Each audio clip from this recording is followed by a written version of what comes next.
నిజ నిర్ధారణకు అంతిమ నిర్ణయం DNA టెస్ట్.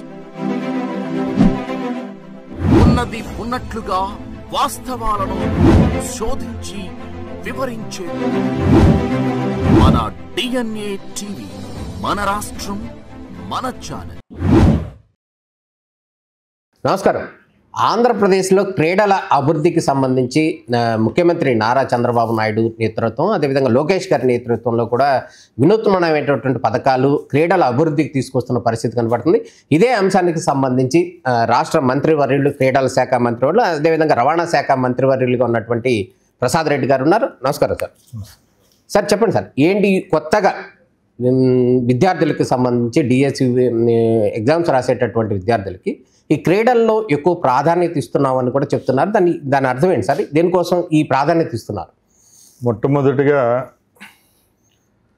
ఆంధ్ర రాష్ట్రంలో క్రీడల్లో ఎవరైతే నైపుణ్యం ఉంటుందో, క్రీడల్లో సర్టిఫికేట్ పొంది ఉంటారో, నిష్ణాతులై ఉంటారో వాళ్లకు ఎప్పుడూ లేని విధంగా ఈ కూటమి ప్రభుత్వం ఏర్పాటైన తర్వాత గౌరవ ముఖ్యమంత్రి నారా చంద్రబాబు నాయుడు గారు 3% రిజర్వేషన్ తీసుకొని రావడం ఉంది గవర్నమెంట్ ఉద్యోగాల్లో.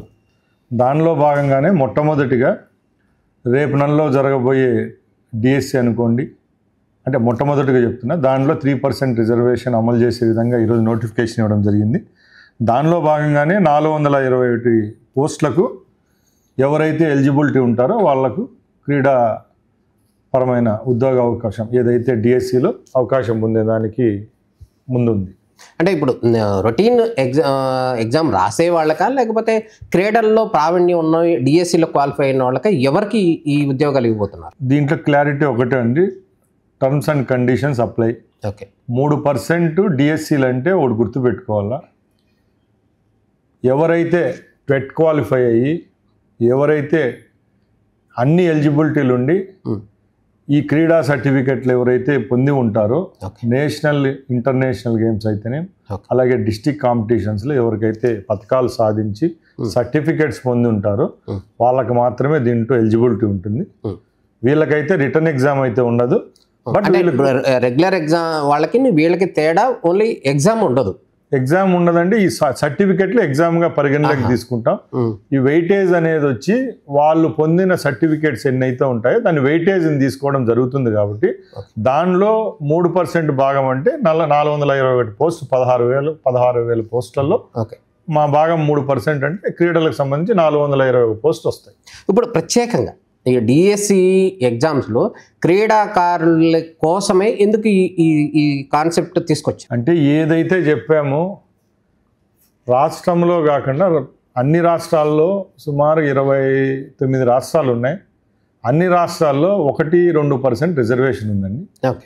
మన రాష్ట్రంలో ఈ ఏదైతే మేము ముందు స్పోర్ట్స్ పాలసీలో ముఖ్యమంత్రి గారు చెప్పడం జరిగింది, ఆ 2%ను 3% చేస్తాం.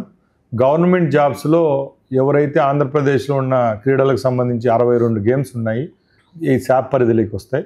ఈ 62 గేమ్స్లో ఎవరైతే సర్టిఫికేట్స్ క్వాలిఫికేషన్ ఉంటుందో వాళ్ళకు మాత్రమే ఈ 3% రిజర్వేషన్ ఇస్తామని ప్రీవియస్గా చెప్పడం జరిగింది. దాన్ని ఒక జీవోగా తీసుకొని వచ్చి మొట్టమొదటిగా ఇదే టైంలోనే ఈ డిఎస్సి కూడా రావడము, ఆ డిఎస్సిలను ఫస్ట్ ఫేజ్లోనే మాకు 421 పోస్ట్ రావడం చాలా ఆనందదగ్గ విషయం. ఇప్పుడు సార్ నేను అనేది, అసలు మన రాష్ట్రంలో క్రీడలు పూర్తిగా పాడైపోయినాయి అనే ఉద్దేశమా, లేకపోతే క్రీడాకారులు ఎంకరేజ్ చేద్దామనే ఉద్దేశమా? దేనికోసం ఈ రిజర్వేషన్ 3% పెట్టారు? ఇది రెండుగా చూడాలండి. ఫస్ట్ థింగ్ ఏంటంటే, గత 5 సంవత్సరాల్లో రాష్ట్రంలో ఎక్కడ క్రీడలకు సంబంధించిన ప్రోగ్రామ్స్ ఎక్కడ జరగలేదు. గతంలో చంద్రబాబు నాయుడు గారు 3 పర్యాయాలు ముఖ్యమంత్రిగా ఉన్నప్పుడు, ముఖ్యంగా అయితే 2014-19 మధ్యలో ఏవైతే మంచి ప్రాజెక్ట్స్ తీసుకొని రావడం జరిగిందో ఆ ప్రాజెక్ట్స్ అన్ని కాళ్ళ కింద పెట్టి తొక్కేయడం జరిగింది. కేవలం క్రీడలను పబ్లిసిటీ కోసం వాడుకోవడమే తప్పక గత ప్రభుత్వాల్లో ఏదైతే సంస్థలు స్థాపించాం, మీ అందరికీ తెలుసు, క్రీడా వికాస్ కేంద్రాలు అనేటివి అన్ని రాష్ట్రాలతో పోలిస్తే చంద్రబాబు నాయుడు గారు మన రాష్ట్రంలో తీసుకొని రావడం జరిగింది. ఆ క్రీడా వికాస్ కేంద్రాలన్నింటినీ పక్కన పెట్టడం జరిగింది. అలాగే స్పోర్ట్స్ స్కూల్స్ ఏవైతే ఉంటాయో ఆ స్పోర్ట్స్ స్కూల్స్ లక్ష్యం మీ అందరికీ తెలుసు. ఎందరో పేద క్రీడాకారులకు ఆ స్పోర్ట్స్ స్కూల్స్లో భోజనాలు పెట్టి ఏదైతే social welfare, BC welfare, tribal welfare స్కూల్స్కు ఎట్లుంటాయో దీంట్లో కేవలం చదువుకే కాకుండా స్పోర్ట్స్కు ఇంపార్టెన్స్ ఇస్తూ ట్రైనింగ్ ఇచ్చే స్కూల్స్ను కూడా పక్కన పెట్టారు. దానిలో ఉదాహరణే ఒకటి ట్రైబల్ స్కూల్ వస్తే విజయనగరంలో అక్కడ ఉన్న విద్యార్థులందరినీ తీసుకొని వచ్చి కడపలో ఉండే స్పోర్ట్స్ స్కూల్లో వేయడం జరిగింది. ఇలాంటి చాలా తప్పులు చేశారు. ఈ గవర్నమెంట్ వచ్చిన తర్వాత మీకు అందరికీ తెలుసు, ఉమ్మడి ఆంధ్రప్రదేశ్లో ఆ రోజు చంద్రబాబు నాయుడు గారు గట్టి పట్టుదలతో పనిచేయడం వల్లే గచ్చిబౌలి ఈరోజు ఇంత అభివృద్ధి చెందిందంటే అక్కడ స్టేడియాలు అయితేనే అక్కడ సిక్ విలేజ్ పెట్టి ఎన్నో గేమ్స్, నేషనల్ గేమ్స్ను కూడా హైదరాబాద్కు తీసుకొని వచ్చారు. ఇప్పుడు కూడా గ్రామీణ స్థాయి నుంచి ఇంటర్నేషనల్ స్థాయి వరకు క్రీడలపై మమకారంతో ఆంధ్ర రాష్ట్రంలో ఉన్న పేద క్రీడాకారులు ఎవరైతే ఉన్నారో వాళ్ళ కోసం ఉన్నత లక్ష్యంతో పనిచేయాలని ప్రభుత్వం ఉంది. దానిలో భాగంగానే ఇవన్నీ జరుగుతున్నాయి. దాంట్లో కూడా కేవలం మీ అందరికీ తెలుసు, కేవలం సర్టిఫికెట్ పొందడమే గొప్ప విషయం కాదు. ఆ సర్టిఫికెట్లో కూడా ఒక చట్టబద్ధత అనేది ఉండాలా. ఆ సర్టిఫికెట్ అనేది ఉపయోగపడుతుందని తెలిస్తే రేపుండే క్రీడల్లో ఉన్న పిల్లలు ఎవరైతే ఉన్నారో వాళ్ళు కూడా ముందుకు ప్రోత్సాహకరంగా ముందుకెళ్తారు. కాబట్టి ఈ ఉద్యోగ కల్పన అనేది వస్తే తప్పకుండా వాళ్ళల్లో కూడా దాని మీద ఒక ఎంకరేజ్మెంట్, స్పోర్టివ్నెస్ వస్తుంది. కాబట్టి ఈ 3% రిజర్వేషన్ అనేది తీసుకొని రావడం జరిగింది. దానిలో భాగంగానే గత 2-3 నెలల నుంచి ఎప్పుడైతే మా స్పోర్ట్స్ పాలసీలో ఈ 3% అన్నప్పటి నుంచి చాలా ఎంకరేజ్మెంట్గా ఉంది. ముఖ్యంగా మీ పత్రికల్లో కూడా చాలా మటుకు రాయడం జరిగింది. ఓకే సార్, ఇప్పుడు క్రీడాకారులని అభివృద్ధి చేస్తున్నారు, క్రీడాకారులని డెవలప్ చేస్తున్నారు, ఓకే. కానీ రాష్ట్రం విడిపోయి మనకు 10 సంవత్సరాలు అయిపోయింది. ఒక జాతీయ స్థాయి స్టేడియం అనేది మన ఆంధ్రప్రదేశ్లో ఇంకా లేదు. ఇంతకుముందు ఉన్న స్టేడియంలతోనే నడుపుతున్నాం. వీటిని అభివృద్ధి చేసే అవకాశం ఏముందా? ఖచ్చితంగా అండి. ఇప్పుడు అమరావతి ఏదైతే మనం రాజధానిగా ఇప్పుడు ల్యాండ్ పూలింగ్ జరిగిందో, అమరావతి కోర్ క్యాపిటల్ పరిధిలోనే ముఖ్యమంత్రి గారు చెప్పడం జరిగింది 1000 ఎకరాల్లో స్పోర్ట్స్ సిటీని కూడా డెవలప్ చేస్తామని చెప్పాం. ఆ మాట పరంగానే రేపు ఇంటర్నేషనల్ ఏదైతే నరేంద్ర మోడీ గారి స్టేడియం ఉందో గుజరాత్లో, అదేవిధంగా మన రాష్ట్రంలో అమరావతిలో కూడా ఒక స్టేడియం నిర్మాణం జరిగేదానికి రూపకల్పన జరుగుతూ ఉంది. దానిలో భాగంగానే 1000 ఎకరాల్లో అయితే స్పోర్ట్స్ సిటీ అమరావతిలో వస్తుంది.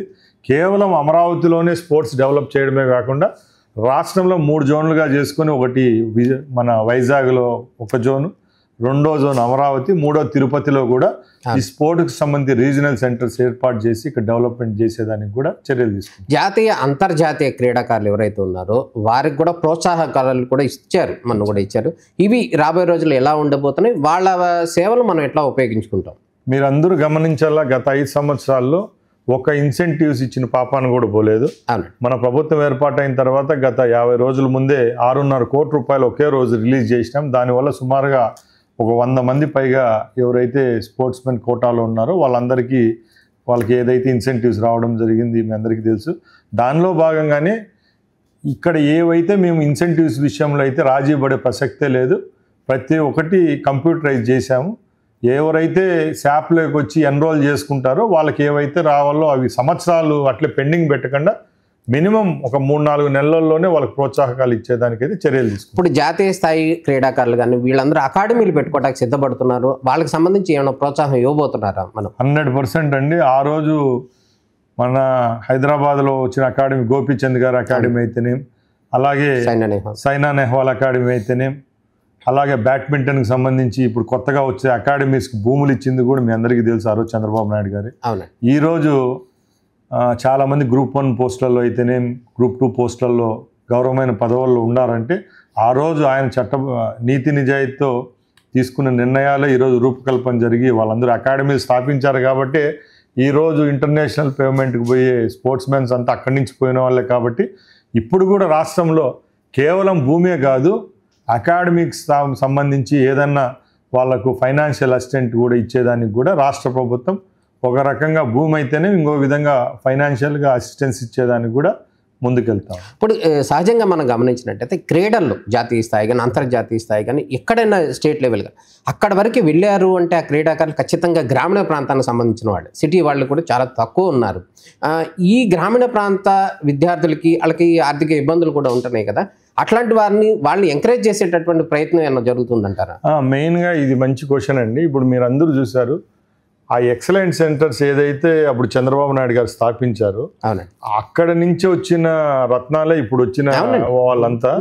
ముఖ్యంగా ఆ కొదవ అనేది ఆ 5 yearsలో ల్యాక్ ఆఫ్ అప్పుడు ఎంకరేజ్మెంట్ లేదు కాబట్టి ఈ 5 years గ్యాప్ అనేది వచ్చింది. ఇప్పుడు కూడా మేము ఒకటే చేస్తున్నామండి, మెయిన్గా ఏంటంటే ఈ అసోసియేషన్స్ కూడా బలోపేతం చేయాలా. చాలామంది పాత్రికేయ సోదరులు ప్రతి ఒక్క మీటింగ్ ఇప్పుడు ముందు జరిగిన కాన్ఫరెన్స్లో కూడా అడిగారు.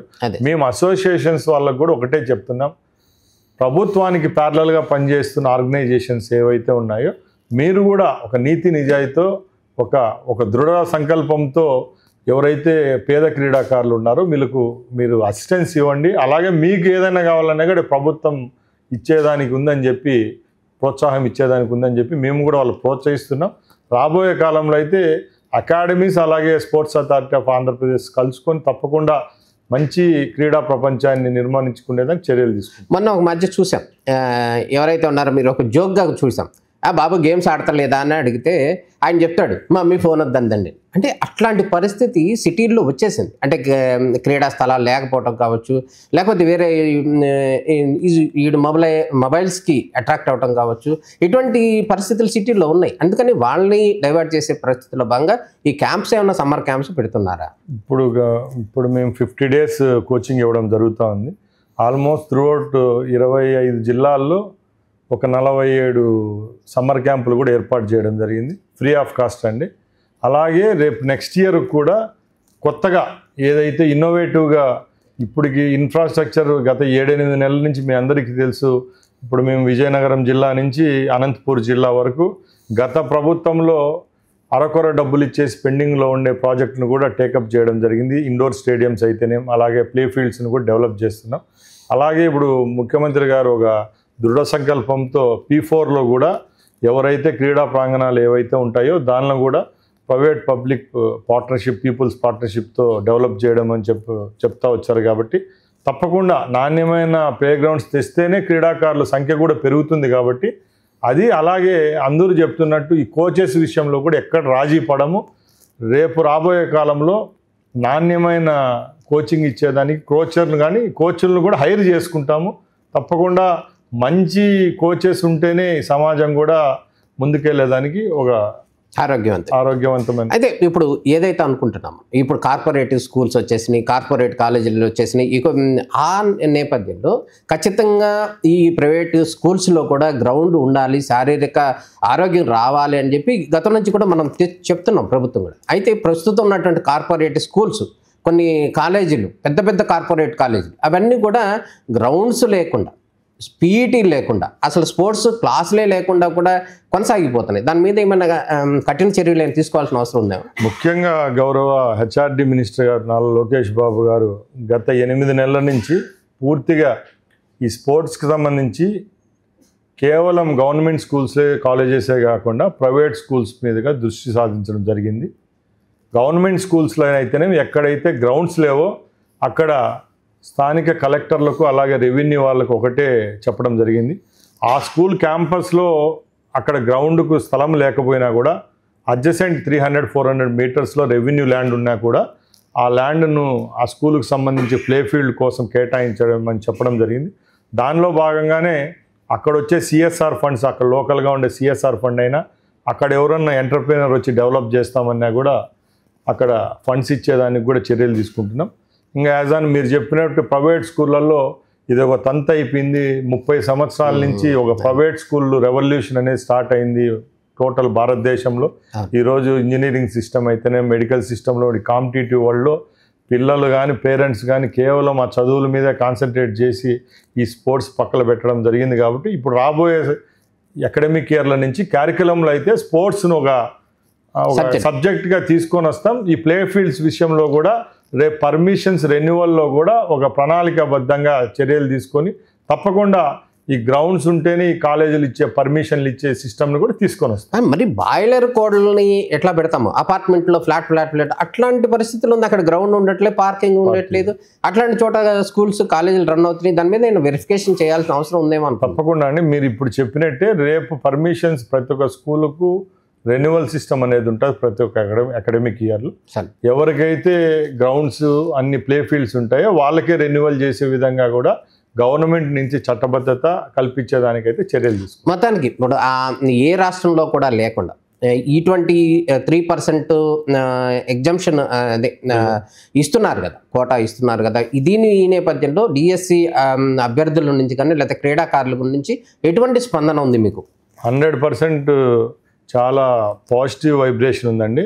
ఇది ఈరోజు మేము డిఎస్సి గురించి 3% గురించి నోటిఫికేషన్ ఈరోజు రిలీజ్ చేసిండొచ్చు, కానీ ఇది ఆల్మోస్ట్ 3-4 మంత్స్ నుంచి ఎప్పుడైతే మేము స్పోర్ట్స్ పాలసీ ఫ్రేమ్ చేశామో దాంట్లో క్లుప్తంగా 3% రిజర్వేషన్ ఆంధ్రప్రదేశ్లో ఉన్న గవర్నమెంట్ ఉద్యోగాలకు ఏదైతే ఉంటుందో రాబోయే కాలంలో దాంట్లో అన్నిట్లో 3% ఇస్తామని చెప్పడం జరిగింది. ఆ రోజు నుంచి ఈ గ్యాప్లో ఒక 3-4 మంత్స్లో కూడా ఎక్కడ చూసినా చర్చ జరుగుతూ వచ్చింది. ఈరోజు మన ముందర నోటిఫికేషన్ కూడా రావడం జరిగింది.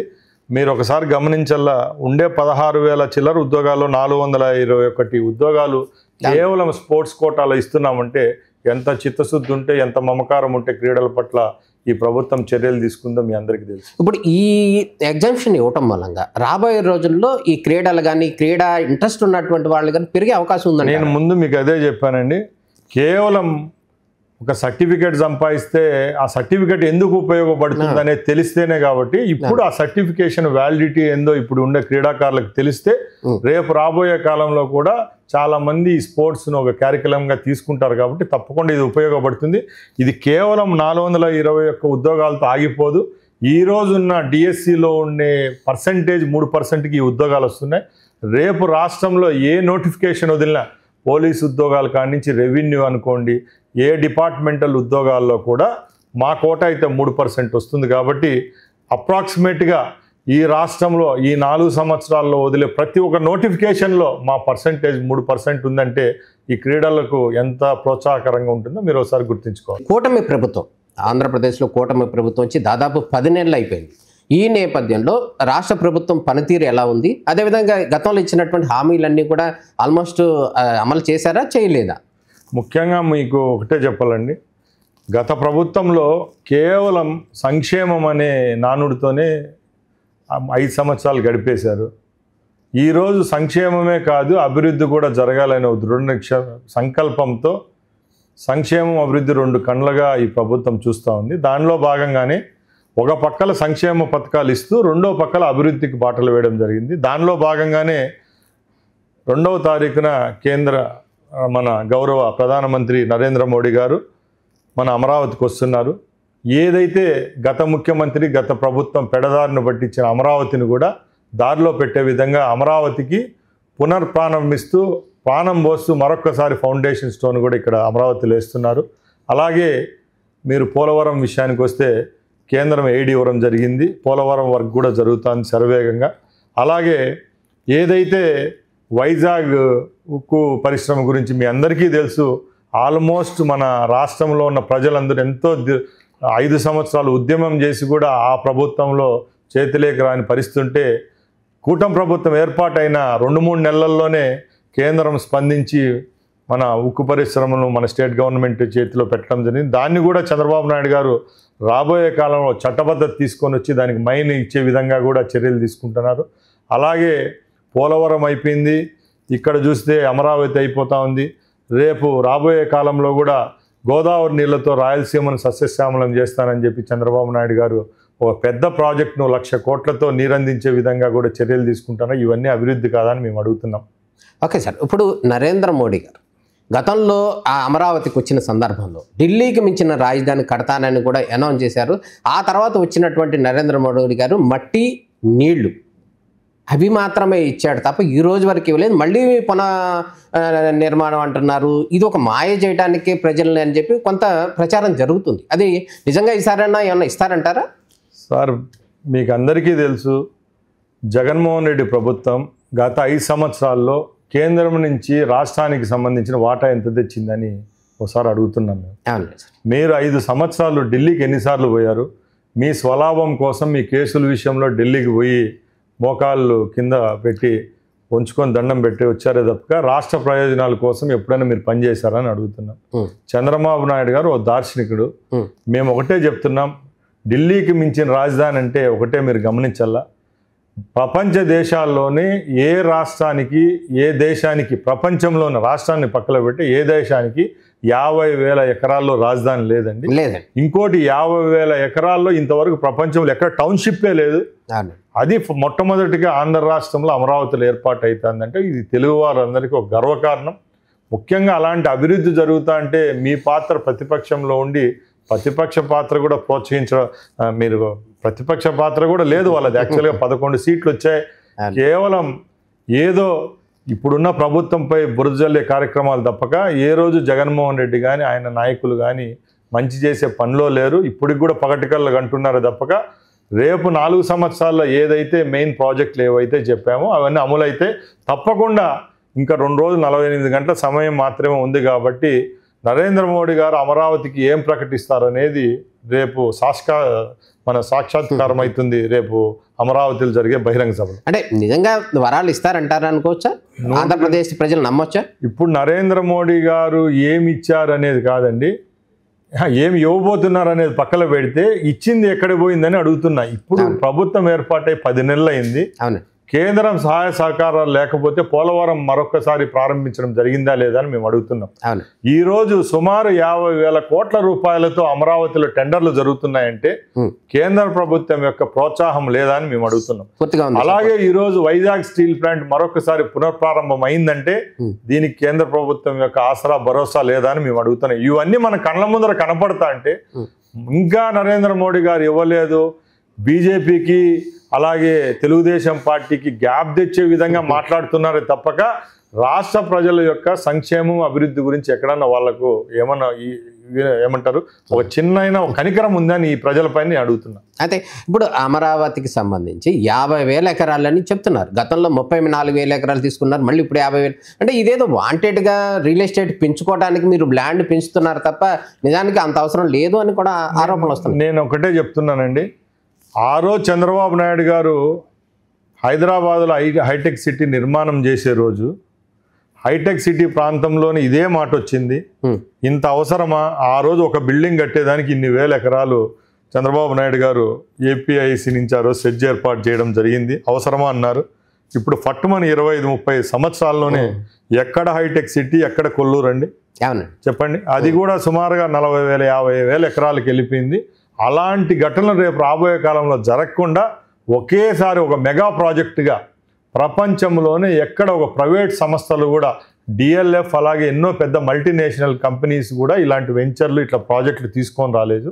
అలా వాళ్ళందరూ ముక్కను వేలు వేసుకునే విధంగా ఒకే దగ్గర అన్ని శాఖలకు సంబంధించిన ఎడ్యుకేషన్ హబ్ అయితేనేం, సాఫ్ట్వేర్ జోన్లు అయితేనేం, గేమింగ్ జోన్లు అయితేనే అన్నీ ఒకే దగ్గర ఏర్పాటు చేస్తే ఎన్ని వేల ఎకరాలు కావాలి. అడ్మినిస్ట్రేటివ్ జోన్ ముఖ్యంగా కోర్ క్యాపిటల్లో ఎక్కడైతే పరిపాలన సాగిస్తాం అక్కడ అన్ని శాఖల పరంగా అన్ని డిపార్ట్మెంట్లు ఉండే లక్ష్యంతోనే ఇక్కడ ల్యాండ్ పూలింగ్ జరిగింది.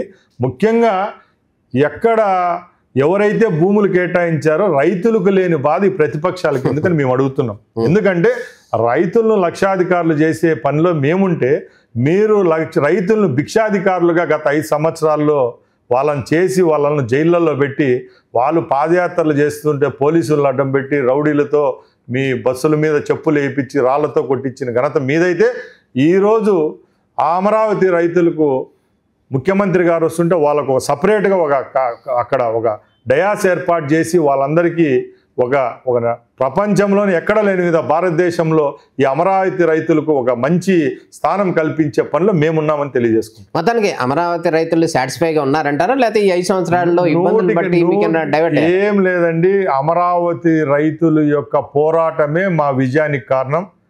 160 చిల్లర సీట్లు వచ్చాయంటే అమరావతి నుంచి అమరావతి రైతులు ఆ రోజు ఏది గర్జించారో అదే విధంగా రాష్ట్రంలో ఉన్న 175 నియోజకవర్గాల్లో ఆ ప్రాపగాండా జరిగే జగన్ పతనానికి కారణమయ్యి 11 సీట్లు రావడం కూడా ఆ రోజు అమరావతి రైతుల యొక్క వాళ్ళ ఘోష అనేది వినపడే ఆ రోజు అన్ని సీట్లు మాకు వచ్చాయి.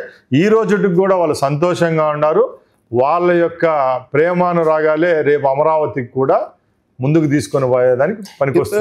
ఒక అంశం ఏంటంటే గతంలో చంద్రబాబు నాయుడు గారు ముఖ్యమంత్రిగా ఉన్నప్పుడు ఈ చంద్రబాబు నాయుడు గారు ప్రతిపక్ష నాయకుడిగా ఉన్నప్పుడు జగన్మోహన్ రెడ్డి ముఖ్యమంత్రిగా ఉన్నప్పుడు జగన్మోహన్ రెడ్డి ఒక కామెంట్ చేసేవాడు ఏంటంటే చంద్రబాబు నాయుడు అసలు ఈ రాష్ట్రమే కాదు ఇక్కడ ఉండడు, హైదరాబాద్లో ఉంటాడని చెప్పి. మరి ఈసారేమో మరి బెంగళూరులో ఉంటున్నారు కదా సార్, దాన్ని ఎట్లా అర్థం చేసుకోవాలి? మీకు అందరికీ తెలుసు, మీరు గమనించాలా, జగన్మోహన్ రెడ్డి ఇప్పుడు ఈ 10 నెలల్లో ప్రతిపక్ష నేతగా ఉన్న తర్వాత ఎన్ని రోజులు, ప్రతిపక్ష నేతగా కూడా లేని ఏదన్నా అనుకోండి, ఎన్ని రోజులు క్యాపిటల్లో ఉన్నారో అని ఒకసారి అడుగుతున్నాం. ఈరోజు జగన్మోహన్ రెడ్డి గారు గుండె మీద చేసుకొని చెప్పాలా, వైజాగ్ క్యాపిటల్ అని చెప్పారు. అలాంటప్పుడు ఉండే 2-3 రోజులు కూడా అమరావతిలో ఎందుకుంటున్నారని మేము అడుగుతున్నాం, ఉండవల్లి ఎందుకుంటున్నారని అడుగుతున్నాం. నిజంగా చిత్తశుద్ధిగా ఆయన ఆ రోజు వైజాగ్ క్యాపిటల్ చేసి డిఫీట్ అయినారు కదా. అట్టాటప్పుడు ఇక్కడ ఏదైతే ఆయన ఇల్లు ఉందో, బంగ్లా ఉందో, ఇక్కడ ఉన్ని 2-3 రోజులు కూడా ఇక్కడ ఎందుకున్నారని మేము అడుగుతున్నాం. ఆయనకు మనస్సాక్షికి తెలుసు, చంద్రబాబు నాయుడు గారు ఒక మంచి చిత్తశుద్ధితో, మంచి ఉన్నత లక్ష్యంతో అమరావతిని క్యాపిటల్గా ఏర్పాటు చేశారు. దాన్ని ఏదో ఒకటి చెడగొట్టాలని చెప్పి వైజాగ్ క్యాపిటల్ అని చెప్పాడు. అక్కడ కూడా పూర్తిగా తుడుచుకొని పెట్టిపోయినారు, ఒక్క సీటు కూడా అక్కడ దక్కిన పరిస్థితి లేదు. తప్పకుండా అమరావతి రాజధానిగా ఉంటుంది. అందరి యొక్క ఎవరైతే ప్రతిపక్షంలో ఉన్నారో వాళ్ళందరికీ ఒక చెంపపెట్టు. నరేంద్ర మోడీ గారు మరి 2వసారి రావడం ఇక్కడికి, మళ్ళా పునర్ప్రారంభం ఏదైతే అమరావతి అని చెప్పడం కూడా రేపు రాబోయే కాలంలో అమరావతి అలాగే క్యాపిటల్ సిటీ అభివృద్ధికి ఒక నాంది పలుకుతుంది. కూటమి ప్రభుత్వం మీద కొన్ని రకాల ఆరోపణలు వస్తున్నాయి. ఏంటంటే జగన్మోహన్ రెడ్డికి సంబంధించిన నాయకులు ఎవరైతే ఉన్నారో వాళ్ళందరూ ఆల్మోస్ట్ జైల్లో ఉన్నారు దాదాపు. వాళ్ళని కూటమి ప్రభుత్వం హెరాస్మెంట్ చేస్తుందని రకరకాల కామెంట్ చేస్తున్నారు. ఇప్పటికీ ఆల్మోస్ట్ అందరూ జైల్లో ఉన్నట్టున్నారు. మీరు అందరూ గమనించాలా, ఇప్పుడు 10 నెలలు అయింది. చంద్రబాబు నాయుడు గారు 3 పర్యాయాలు ముఖ్యమంత్రిగా చేశారు. ఇది 4వ పర్యాయం ముఖ్యమంత్రిగా ఉన్నారు. జగన్మోహన్ రెడ్డి లాగా తప్పు చేయలేదన్న వాళ్ళను కూడా చిన్న చిన్న తప్పులు చూపించి జైళ్ళలో పెట్టి అబాస్ పాలైనాడు. ఈ రోజుకి 10 నెలలు అయింది. భూదందాలు చేసిన వారు, లిక్కర్ మాఫియాల్లో ఎవరైతే ఇన్వాల్వ్ అయినారో వాళ్ళందరినీ చట్టం పరిధిలోకి తీసుకొని వచ్చి ఒక్కొక్కరిని చట్టాల ఆధారాలతోనే లోపలేస్తున్నాం. అంతే తప్పగా జగన్మోహన్ రెడ్డి లాగా చేతగా నిర్ణయాలు తీసుకొని వచ్చి కోర్టుల నుంచి చివాట్లు తినే పరిస్థితులు ఈ ప్రభుత్వం లేదు. ముఖ్యంగా రాష్ట్రానికి సంబంధించిన వ్యవస్థల్లో అన్ని దానిలలో ప్రభుత్వం వేలు పెట్టాలని ఎక్కడా లేదు. జ్యుడిషియరీ అనేది ఒక సిస్టమ్ ఉంటుంది. ఆ జ్యుడిషియరీని చట్టబద్ధంగా న్యాయస్థానాలు వాళ్ళ రూపకల్పనలో వాళ్ళ ఆధీనంలోనే ఉంటాయి తప్పగా జగన్మోహన్ రెడ్డి చేసినట్టు ఈ ప్రభుత్వం చేయలేదు. ఎక్కడ కక్షలకు కార్పణ్యాలకు ఈ ప్రభుత్వంలో తావైతే లేదు, కక్ష సాధింపు లేదంటే. అదేవిధంగా మనకి సంబంధించి కూటమి ప్రభుత్వం వచ్చిన తర్వాత ఇచ్చినటువంటి హామీల్లో భాగంగా కొన్ని ఉన్నాయి. ఆ హామీల్లో భాగంగా మీ డిపార్ట్మెంట్కి సంబంధించి ఉచిత బస్సు అనే ఒక పథకం ఉంది. ఆ పథకానికి సంబంధించి మీరు చేయలేదు అంటున్నారు, దానికి ఏమంటారు? నేను క్లియర్గా చెప్తున్నానండి. సూపర్ 6లో భాగంగా మీ అందరికీ తెలుసు, సూపర్ 6 అంటే 6లో ఒక్కొక్కటిగా రాష్ట్రంలో ఉన్న ప్రజలకు ఈ ప్రభుత్వం అందిస్తూ ఉంది. పథకాలు ఏవైతే చెప్పామో 1 by 1 ఇస్తున్నాం. దానిలో భాగంగానే మొట్టమొదటిగా 64 లక్షల మంది లబ్ధిదారులు ఎవరైతే ఉంటారో బెనిఫిషరీస్ అందరికీ పెన్షన్లు ఇస్తున్నాం. అలాగే ఏదైతే డిఎస్సి రాష్ట్రంలో ఉన్న నిరుద్యోగులందరికీ ఒక శుభవార్త చెప్తూ ఒక మెగా డిఎస్సిని ఏర్పాటు చేయడం, అది ఈరోజు మనం ఇక్కడ చూసుకుంటున్నాం. నోటిఫికేషన్ 1 by 1 వస్తున్నాయి. అలాగే మత్స్యకారులకు ఏదైతే చెప్పామో నిన్న వాళ్ళందరికీ ఇన్సెంటివ్స్ ఏదైతే రిలీజ్ చేయడం జరిగింది. అన్నదాత సుఖీభవ అని చెప్పి అది నెక్స్ట్ మంత్లో ఇస్తామని సీఎం గారు పలుమార్లు చెప్పడం జరిగింది. అలాగే మన ఇంట్లో పుట్టిన బిడ్డల కోసం, చదువుకున్న బిడ్డల కోసం ఏదైతే కార్యక్రమం చేపట్టామో నిబద్ధత ఇస్తామని చెప్పాం. దానిలో భాగంగానే ఇది ఒకటి ఫ్రీ బస్ అనేది. జగన్మోహన్ రెడ్డి లాగా ఏదన్నా ఒక కార్యక్రమాన్ని ప్రారంభించి ఒక బెంజ్ సర్కిల్లో ఒక ఏమంటారు మున్సిపాలిటీ చెత్త వ్యాన్లను ఒక వ్యాన్లను శ్రీకాకుళం నుంచి కుప్పం వరకు తీసుకొని వచ్చి మొట్టమొదటి రోజు ప్రారంభించి 3వ రోజు ఫైనాన్స్ కట్టుకోలేక మళ్ళీ ఆ ప్రైవేట్ ఫైనాన్స్ ఏజెన్సీలు ఎత్తుకొని పోయే పరిస్థితి మేము తీసుకొని రావడం దలుచుకోలేదు.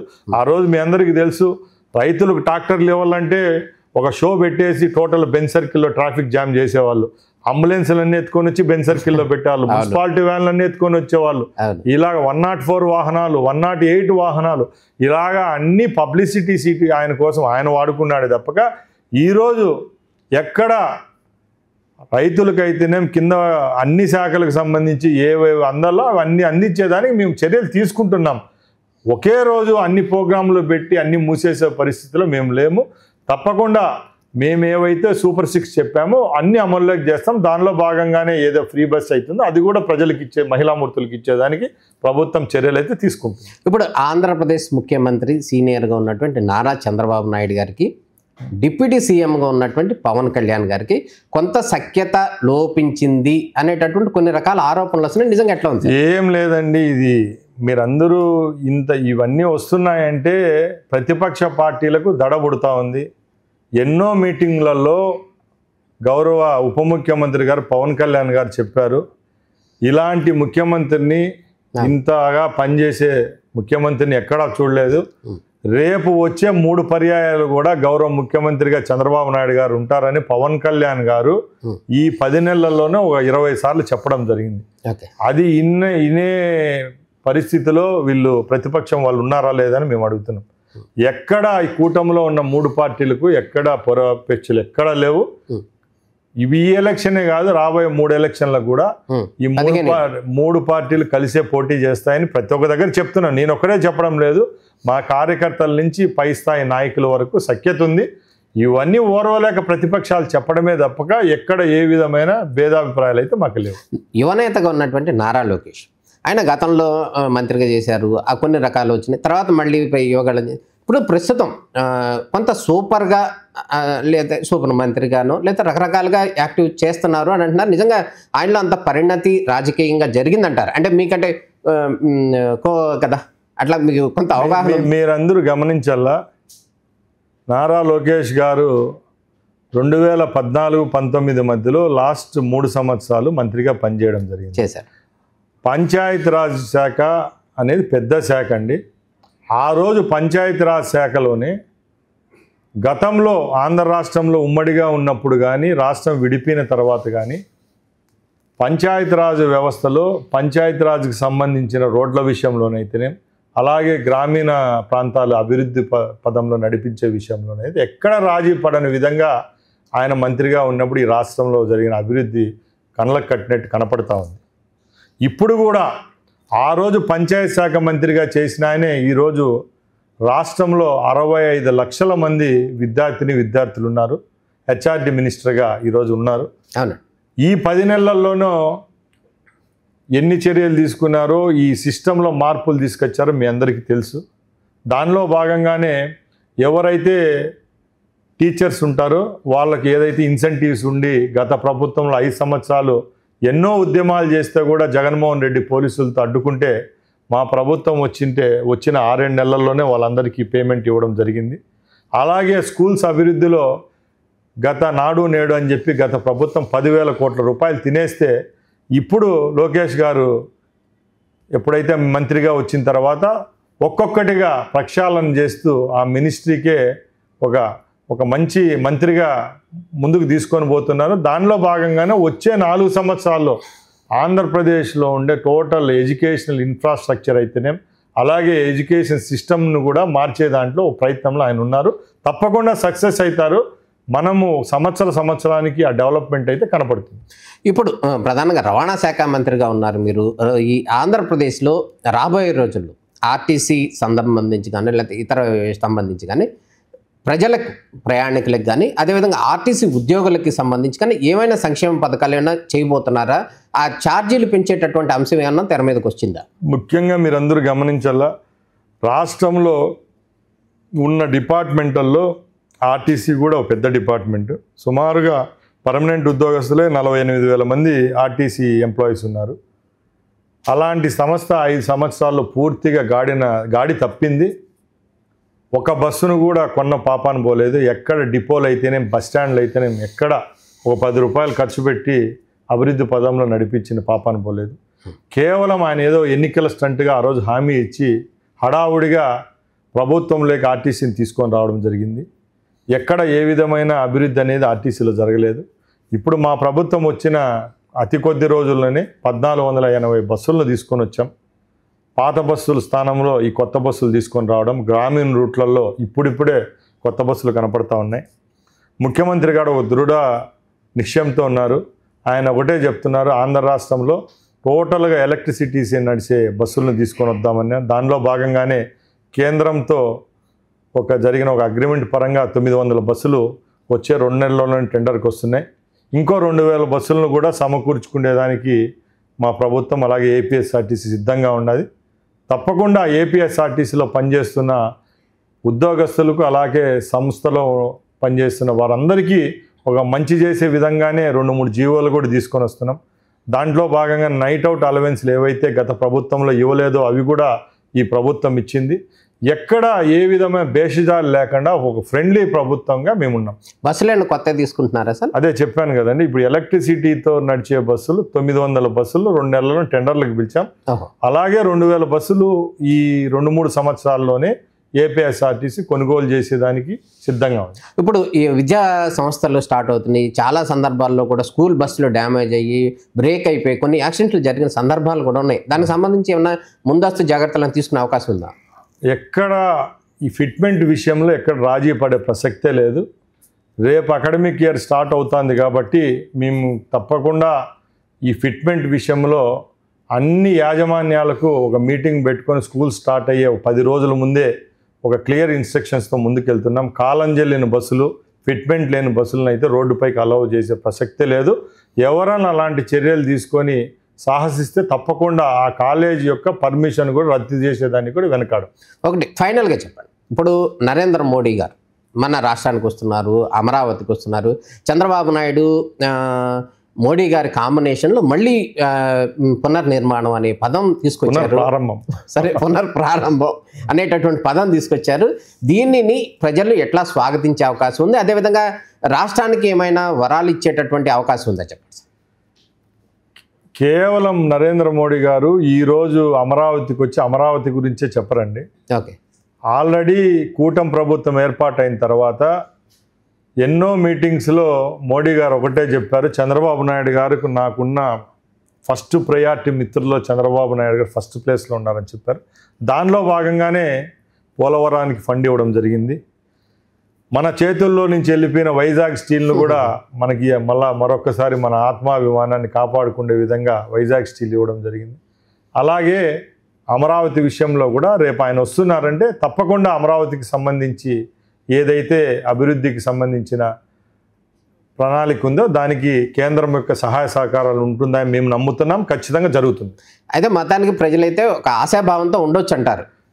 ఒకటే చెప్తున్నామండి, గత 5 సంవత్సరాల్లో ఆంధ్రప్రదేశ్కు రాజధాని అనేది ఉందా లేదా అనే పరిస్థితి నుంచి అమరావతి మా రాజధాని అని చెప్పుకుండే గర్వంగా ఉండే విధంగా ఈరోజు మరొక్కసారి చంద్రబాబు నాయుడు గారు ఈ 10 నెలల్లోనే ఆంధ్ర రాష్ట్ర ప్రజలను మేల్కొల్పారు, ముందుకు తీసుకొని వచ్చారు. కాబట్టి తప్పకుండా అమరావతి రాజధాని, అమరావతి పునర్నిర్మాణం అనేది చంద్రబాబు నాయుడు గారు నరేంద్ర మోడీ గారి నాయకత్వంలో దిగ్విజయంగా 4 సంవత్సరాల్లో పూర్తవుతుంది. ఓకే, ఇది మంత్రి ప్రసాద్ రెడ్డి గారు చెప్తున్నటువంటి వర్షన్. రానున్న రోజుల్లో అమరావతి అద్భుతంగా జరుగుతుంది. దాంట్లో భాగంగానే నరేంద్ర మోడీ గారు అంటే చంద్రబాబు నాయుడు గారు కాంబినేషన్లో కూడా మరింత ముందుకు వెళ్తుందని చెప్పి ప్రసాద్ రెడ్డి గారు చెప్తున్నారు. ధన్యవాదాలు ప్రసాద్ రెడ్డి గారు.